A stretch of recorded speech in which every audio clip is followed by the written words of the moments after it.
All right. Happy, beautiful, amazing day. Dr. Bob Rakowski here out of Houston, Texas. And I'm thrilled today to talk with Dr. Sam Graber. And we're going to talk about cycle syncing. Pairing your lifestyle with your evolving hormones is the wonderful title that you came up with. And you know what? I'm pretty sure that people are going to want to know everything that involves and how they can honor their body rhythm. So let's start out, anything you want to say about you or the topic before we dive in with questions. Oh boy, there are so many things to speak on. And first off, thank you for having me here. And thank you to all of you who are tuning in and listening to this conversation that I know is going to be illuminating and maybe leave you with some questions.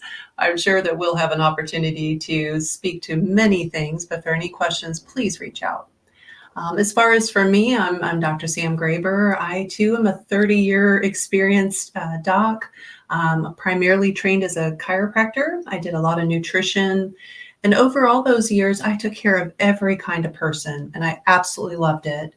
Then when I got to the point where I was ready to make a transition in my practice, I had to really search for what I loved the most, and it is helping people help themselves. Not like Jerry Maguire, but like helping people help themselves so that I can really feel like I'm making an impact. And at this point, I work with women in midlife because that's a time where we're starting to really question things, not only about ourselves, but about our roles in the world. Our health starts kind of having some issues popping up. So this is why I'm so thrilled we get to talk about this today. Well, I'm going to start with one tidbit of wisdom that I'm going to have you comment on. One of my great mentors said years ago, he said, Bob, men are really, really simple. Women are infinitely complicated. So let me have you just go off on a little tangent on that in any direction you want to go with that. Ooh, watch out. Don't give me too much of a leash.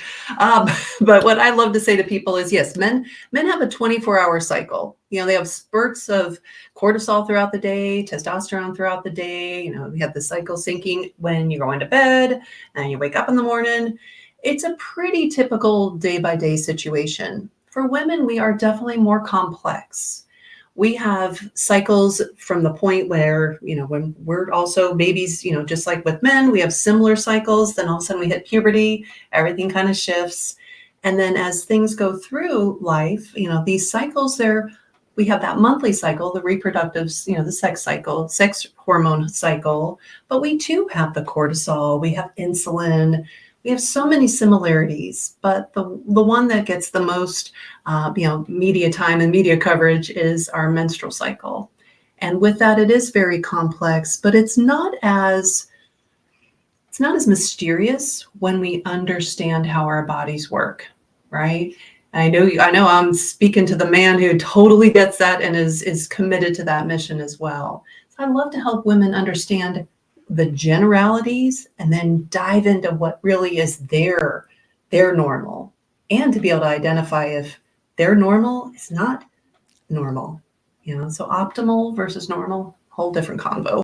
Yeah, there is a lot of room for variability, Yes. isn't there? So Yeah. Now, because we have a whole range of audience, what are some of the bigger challenges that women have as they approach perimenopause, menopause, and what's causing it, and what do we do about it? Oh, that could take forever. But, there's different things happening. So our sex hormones are changing, but we're also going through a point where we're becoming insulin resistant. Many of us, across the board, male, female, doesn't matter. And it really doesn't even matter what age. But if we have that complexity layering the changes that are happening with our sex hormones, which at first our body is, I often say, our body's going into this baby or bust mode, meaning it's like, this is the last opportunity to propagate the species, y'all. So let's get to it. So your body will start cycling in and having bursts of estrogen, and it goes up and down, up and down, up and down, a little wild and wonky. And progesterone is coming in, and she's just kind of steadily declining. She's kind of like, hey, y'all, I will get there when it's time. And eventually I'm going to be like, peace out. I'm checking out of here. And while all that's happening, our adrenal glands are kind of given the baton, like, our ovaries say, we're about to check out, y'all. Like the last time we're going to stamp that timesheet. So it's all up to you, adrenals. But as most of your listeners, I'm sure know, those adrenals, they're there to, and they're stressed to the max. So if our adrenals are already taxed and stressed, yet now they have this whole other role of dealing with our estrogen and creating that, they're going to be just overdrawn. And so if we've got all this stress, sex hormones changing, insulin resistance, it's kind of a perfect storm, really. So that's kind of the crux of it.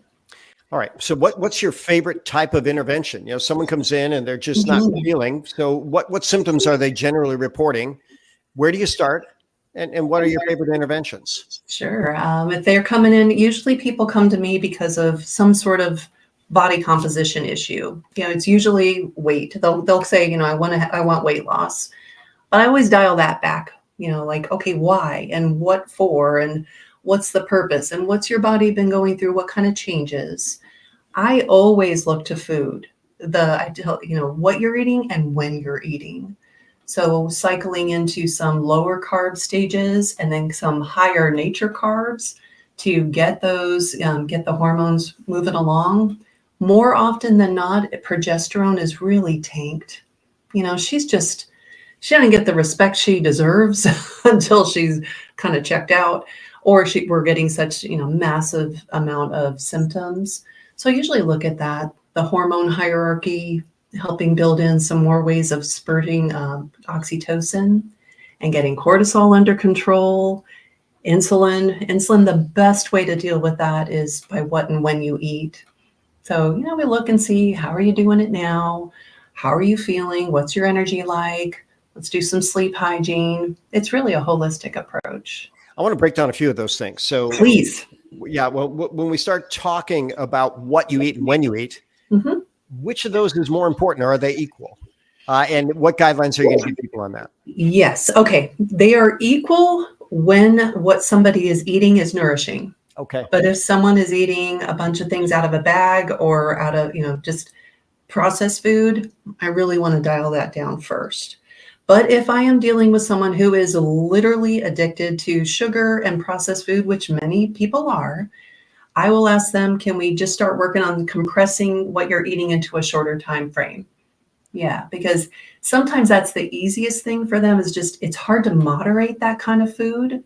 So if you're just like, I'm abstaining from this hour to this hour, it's a little easier than trying to moderate. So it totally depends on the person. Do you have a fasting window that you like for your patients? Not across the board, but usually the first goal is to get into that 16-8. So a 16-hour fast, 8-hour window for eating as just a good starting point. Because most people are doing like a 12. Many people are. Some can't quite go that long. Do you apply the same window for someone that wants to have a baby, to someone who's perimenopause, to someone who's full-blown menopause, or does it change with each of those seasons? It totally changes. It really depends on the person and what they're already doing. And if they're eating in a way that is promoting the burning of fat, which allows you to have more energy during those times where you are fasting, it really depends. Yeah. All right. So you mentioned about estrogen essentially being all over the chart. What are some of the factors related to estrogen? Meaning, what do you mean by that? Well, I'm actually going, so is it biologic estrogen? Is it foreign estrogen, xenoestrogen, estrogens and plastics, pesticides? Yeah. Look at him, laying them all in there. I love it. Yeah. Now, when we're looking at the perimenopausal phase, it's usually the built-in, the internal estrogen, but that can absolutely be like a gasoline to the flame if there are a lot of extrinsic estrogens that are adding to the mix, and when not counteracted by proper progesterone. And I mean, like, ideally the internal progesterone. So when you say internal, so the body's going to make it and you're going to give it what it needs to make? Ideally, that's the best kind, as you know. But then if we have to augment, I don't do any of that. I'm at the point now where I just do the coaching. So I love to work with an integrative doctor such as yourself, some of the other docs around the area. And if someone already has somebody that they can work with, that's the best. So if you're going to do some type of hormonal supplementation, do you have very specific guidelines, even though someone else is doing it? Do you think that should be lifetime, or is that shortest dose, lowest dose, shortest duration, or what guideline seems to work? Yeah, well, that I leave up to the people who are prescribing. I love it when I can be part of the conversation because I think that if there is somebody already doing that work, I really like to honor what they're up to. I like your title, Cycle Syncing. So how do people plan their life around their biological rhythms? That is a really good question. And there's different seasons. Usually I'll just kind of figure out with somebody where in their life cycle they are. Like, are they starting to have those symptoms of perimenopause where the period changes? It could be longer, it could be shorter, it could be coming more often. It could be like, ooh, am I pregnant? It hasn't been here in a while. Like we start to kind of, craft that picture to see where we're at. If someone is having a regular period, which is just part of the menstrual phase, as you know, and most people know, that phase is what I has kind of tuned into the winter phase. So looking at our winter phase, that's a time to kind of rest and reflect, sort of get, kind of assess what's going on in our life, take it a little easier, looking at our exercise, maybe do things that are more restorative, eating things that feel more comforting, things along that line. So that's what I kind of do with cycle sync. It just depends where people are. If it's a woman in perimenopause and or past her menopause, and she doesn't have a predictable period, so to speak, I love to open up the idea of people tuning in with the lunar cycle and really, kind of seeing that ebb and flow, that natural way of being. That's always a fun conversation. Now, do you find that you can get people more in tune essentially with the general environment? And if so, how so? How do you do that? Yeah, a lot of it is getting morning sun. If there is one thing that people can do, getting just out in nature a little bit in the morning, no matter where you live, we can do that. Even if you're in an apartment in the middle of New York City, you can find a way. So How does that that's work? usually my How does one get morning sun? Do they need it on their bare skin? Is it just on their eyes? What time is ideal? My favorite is if it's on their bare skin, a larger area of bare skin. But we have photoreceptors all over our skin. Ideally, the eyes get some as they're seeing that rising sun. The different I forget the exact term, but the different way of the spectrum that comes in morning sun as well as evening sun. So it's like if you get that morning sun, it allows your body to go, oh, okay, the day is coming. We're going to get our cortisol on peak, because cortisol, that's our gal, and then get our serotonin kicked in, all of those things. We are nature, right? We often say man versus nature. I don't agree with that. We are nature, and our body is designed for this lifestyle that doesn't exist anymore. As we're trying to keep up with this patriarchal pace of just go, go, go, go, go, artificial light, artificial food, artificial everything, it's very difficult, especially as women with this in-tunedness that we have with nature, these longer cycles. So when we can we can have an effect on our daily cycle, it's just really a great way to start getting in tune with our nature. One, and we look at the term circadian, circa, meaning like round, day is in there. It's basically your daily cycle. But as you mentioned, we have daily cycles. You have monthly cycles. We even have seasonal, I would even say life cycles, whether there is a winter, spring, summer, fall of life as well. Yeah. So, it's very fascinating that we see both men and women struggling with hormonal issues. Yes. Now, where do these hormones have impact on libido, and what can we do about that? Yeah, well, that's a whole other thing in there, but that's looking at, your oxytocin. I am very much of the belief system that cortisol has a massive effect on that. And I look at the libido as your joie de vivre, your zeal for life. Libido often gets just collapsed to our sexual libido, but really it's that ability to be present and to enjoy, even just when you're out in the morning sun, just that little bit of warmth or that breeze that's breezing by, and a moment to be really mindful and present. So I would say libido is really just helping people quiet a lot of the noise, and a lot of the hustle, the constant mental to-do list. If we can learn to be present and in our bodies and connect our hearts and our heads with our body, that head, heart, body congruence, which is a whole facet of work that I love to do. I integrate the Enneagram in a lot of my work with mindset, behavior, identity. So helping people just get in tune with all of these things. It's a fascinating evolution. It reminds me of what Dr. Ruth Westheimer used to say. She said the most important sex organ is the one between your ears. Oh, you know it. So that mind is there. And how fascinating, when I talked to you about libido, the first thing you said was oxytocin. So let's talk about that for a moment. What is oxytocin? How do we stimulate it? And what's its role in good relationships? Yeah, great question. Oxytocin is the connection chemical. It's really that one that helps us be present, be in joy, be happy, connecting with others, but also connecting with ourselves. I look at her as kind of the master regulator. When she has this ability to be present and be able to be functioning well, she can help calm cortisol. She can help calm, and regulate with insulin, estrogen, progesterone. It's like she's kind of that like the mother. She's up there, in the female body and with the gentleman's body, but she's up there just really helping people kind of go, yeah, it's going to be good. All right, let's look at the situation. Let's figure out what's happening. No, you two pipe down over there. It's just this beautiful way to, just be connected into our own self.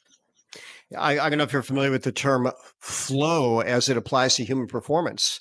There's an author, Stephen Kotler. He runs actually the Human Flow Institute. And you can get into flow whatever you're doing. You could be having a conversation. This is flow. We could be in a sporting activity. We could be watching a movie. You could be composing poetry, and you could be in flow. And in all those cases, oxytocin is there. So it is a critical molecule of satisfaction, of connection, of performance, of calmness. And this podcast is brought to you by bettercoffeeshop.com, voted the world's best organic coffee, and the benefit of it being infused with organic reishi mushroom. Go to bettercoffeeshop.com, try the 1-box challenge today. All right. So interestingly enough, I've said I'm absolutely shocked that I'm finding far more women coming in concerned that their husband is having challenges with libido, more so than women these days. So what's going on there? And what do you encourage women to do? Do they come in with that? Are you seeing the same thing? And what do you encourage them to do? Yeah, I'm not seeing as much of that, but I would love to hear your take on it. I would imagine that there's just we're all stressed. We are all stressed. And cortisol is, as you know, that's the chronic stress. That's the chronic stress hormone. So when cortisol's on scene, it's kind of like everything else, nothing else matters because we are under attack and we must survive. So we're going to tamp down that whole sexual excitement y'all got going on. Nope, that's on the back burner. So when we have too much cortisol, that's going to affect. But also when it comes to men in this particular situation, I think you might be kind of going down this route of looking at estrogen. And maybe we've got too much estrogen going on. It's not counteracted by testosterone, because in a male body, there's not that progesterone present. But in the female body, we have progesterone to deal with as well, because we also have testosterone. And I always find it so fascinating that molecule for molecule, women actually have more testosterone than estrogen in their body, molecule for molecule. I think that's so fascinating. But with men, there's possibility of either too much estrogen from excess body fat, because body fat, as you know, is also a producer of estrogen. Got estrogens that are in this terrible food, in all the plastics, all the fragrances, all the fake stuff. So it's a menagerie of all that. Well, you brought up a bunch of things, right? We have over 1,200 chemicals. Many of them are in the category of estrogen that are banned in Europe that we use in consistent personal care products, food. Yeah. People are exposed every day. They actually estimate the average person has over 700 toxins in their system at all times. And you brought up a very important thing. Estrogen is actually made from testosterone. It's made with an enzyme called aromatase, which has a high concentration in body fat. Yeah. So interestingly enough, as men gain body fat, they actually develop more estrogen. Now, interestingly enough, as women gain body fat, they become more androgenized. So isn't it fascinating that having ideal body composition makes us more of who we're designed to be? And then, of course, we start looking at this inflammatory process, and inflammation is going to destroy nitric oxide. It devours nitric oxide. So what are your favorite interventions? Do you have any particular herbs? Is there a keto or a paleo diet? You mentioned intermittent fasting related to that. If you were to say, here's my big three things, if females come in challenged by perimenopause or menopause, here's what I'm going to recommend. Yeah, the big things are cyclical ketosis, counteracting that with cycles of higher natural carbs. So you're feeding the microbiome so that you can actually get rid of the estrogens that are in your body, making sure that we're taking time to not eat. Give the body a moment. Getting into autophagy would be ideal. Autophagy is just that wonderful recycling state of the cellular makeup. And the other thing would be looking at the nature of your nature. So bringing in the conversation of cycle syncing. Ideally, starting with sleep, getting that morning sun, trying to control the stressors that you can control. Some of those, the stressors are extrinsic. Stress is what we feel internally. So looking at those three things, the cyclical ketosis with intermittent fasting, cycle syncing, and then really getting in tune with what's going on, getting present, what's going on in your life. What are things you can control? What can't you control? Well, that might be the biggest piece of wisdom of all time, right? Control the controllables and be present wherever you are. Be there. Absolutely fascinating. So now, what are your favorite high quality carbs? Because there are plenty of people that are on a low carb keto bandwagon, but instead you're setting cycle ketosis. So when you're going to bring in carbs, what are you going to bring in? Looking at the things that grow above the ground, ideally, looking at your green veg. Now, if somebody is in that higher carb state where you're trying to increase progesterone or you're trying to increase the basis of natural carbs, you could look at things like sweet potatoes. I love those with a good amount of butter, real butter. I also look at berries. Things in season is ideal. And not a lot of any of these things, not gorging on it, but just enjoying it, being present as you are eating it, maybe knowing a little bit of what nutrients are in that food so you can kind of envision what that nourishment is doing for you. So those are the main carbohydrates that I would look at from nature's carbs. You can cycle in some grains if your body does well with grain. I'm not one of those like all or none, like no grains or all the grains. It really depends on the person and how healthy their gut is so that they can actually digest these things or process, I should say, because we don't really digest it. The microbiome digests it, right? There's an extreme diet out there now that's a lot of people are jumping on the bandwagon. Now, do you have any opinion on the carnivore diet at this point? Yeah, I think for some it's fascinating how great it has really been for them. I personally have cycled in and out because I'm one of those, I will always be my first lab rat. I will try these things. When I did it, I had great results. I felt really good for a while. And then I got to a point where I wasn't feeling as good. So I started cycling back into ketosis, or, just into the more of the keto way of eating, and then bringing in more natural vegetables. And I feel better eating that way. I have met some people that just absolutely do better with carnivore. Do you know your blood type by chance? I am an O neg. Yeah. Okay. Yeah. O's, oddly enough, O's tend to do best with carnivore. A's least effective, A, B, and B in between.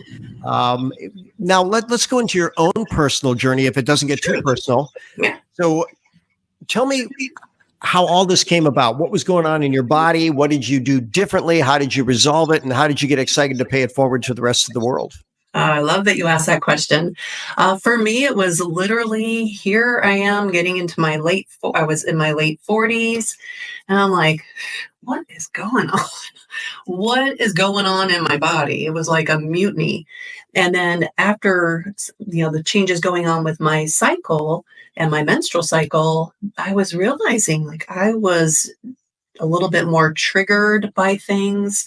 Anger started to come in, the emotional changes. And I had some real, come to Jesus moments with myself, like past trauma started coming up, like things that I thought I had dealt with.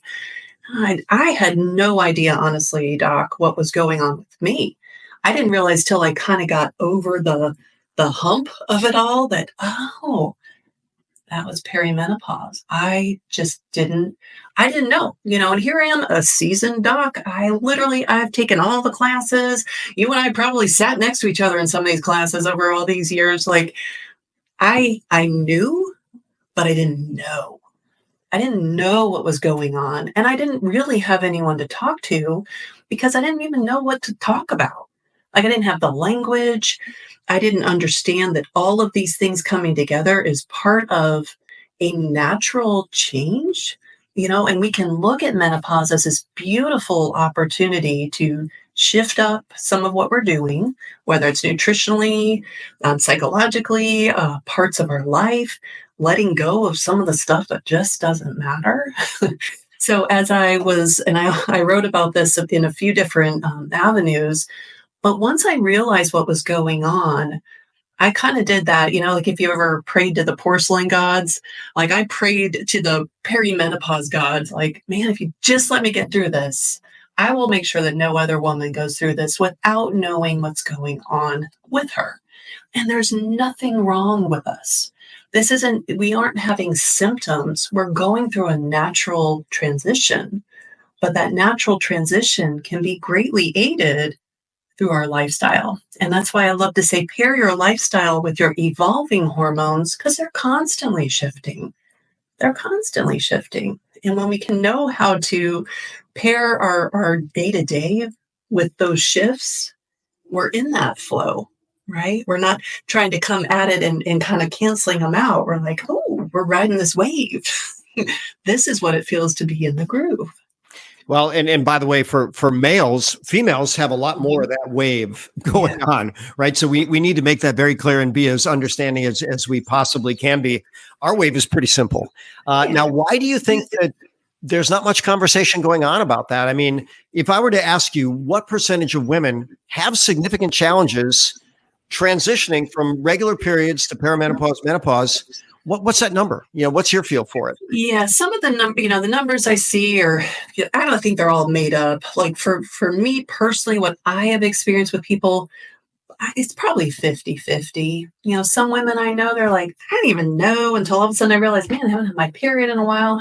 I hit menopause. What do you know? And then I've met others who, this is a time, and the sad stat is between ages 45 and 55 is the highest incident of women taking their own lives. That is not okay. Agreed. Not okay. And I think much of that is because we are out of sync with our nature. We don't have those places where we can really talk to somebody and just talk about like the real stuff. And one thing I pride myself on with my clients is this is a no judgment zone. And that is not just a catchphrase. Like I am one of those people can hear anything. I have heard probably close to just about everything. And I can sit with someone in their discomfort. I can love on them. I can be a place where I can listen, and I can help give them some tools for how to process this with their professionals, with their family, whoever it may be, and just really understanding there's nothing wrong with you. You're experiencing something. And there really is this beauty on the other side. This unfolds for us. It's not happening to us. It's unfolding for us. And when we can get that mindset shift, everything changes. I haven't checked on the follow-up to this in a bit, but at one point I thought humans were the only species that had a natural menopause. Mm-hmm. So there's something very special about our ladies after their childbearing years where they're supposed to be the matriarchs of really the tribe or the clan or everything in between. Yeah. So, Dr. Sam, our time flew. We're right at that magic time where 30 minutes is about the ideal time for a podcast. Love it. But I suspect there's going to be a lot of ladies that are going to want to reach out to you.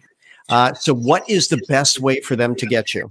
Yeah, best way and the most consistent way is through my website, which will, I'm sure, be linked, but it's Dr. Sam Graber. As you see my name here, no period, DrSamGraber.com. Just go to the contact form and let me know that you were listening to Dr. Bob and I, and you have some questions or you want to know maybe some more information. Read my blog, look at my podcasts on YouTube, my YouTube channel, Dr. Sam Graber there. I'm an open book and I'm here to just help people work through and find whatever they need. So thank you. Oh, thank you. You are wonderfully open with all of that goodness. And we're certainly going to put all the links wherever we post this. We want people to be able to get a hold of you and find out their life. And, your most powerful statement is, we are nature. And if we get back to our own nature, connect with beautiful Mother Earth, I think we can all have a great life ahead of us. I think so too. Yes. Thank you so much. And thank you all for listening. Look forward to hearing from you. Thank you all. If this is evening for you, good night and God bless. If it's daytime, good day and God bless.